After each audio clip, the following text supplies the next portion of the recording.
See a year from now oil at $40 a barrel, or I could see it above $150 a barrel. Well, we have two very extreme outcomes. And in my conversations throughout the world with the U.S. government, all that, to me, everybody has to recognize there's not going to be an outcome that's somewhere in the middle. It's going to either be two extremes. Is Iran a country that can be accepted by the international community? Can Iran be a country that participates in the world again? And if that outcome occurred, then you could have the Iranian oil back into the marketplace, alongside the growth of the Venezuelan oil, and you could paint a picture where oil prices could be lower than they were prior to the Iranian war. If there's a cessation of war, and yet Iran remains a threat to trade, a threat to the Straits of Hormuz, then I would argue that we could have years of above $100, closer to $150 oil. What happens to the global economy if that happens? How do we see it? We'll have global recession.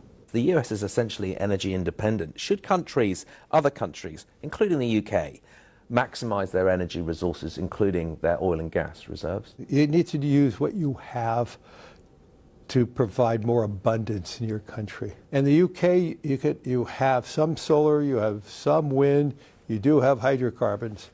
To me, it is about being pragmatic.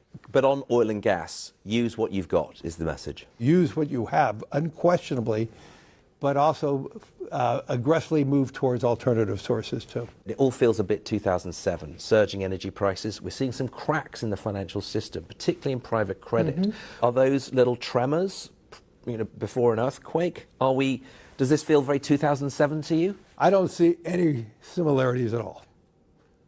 Zero. 2007 was based on hidden leverage,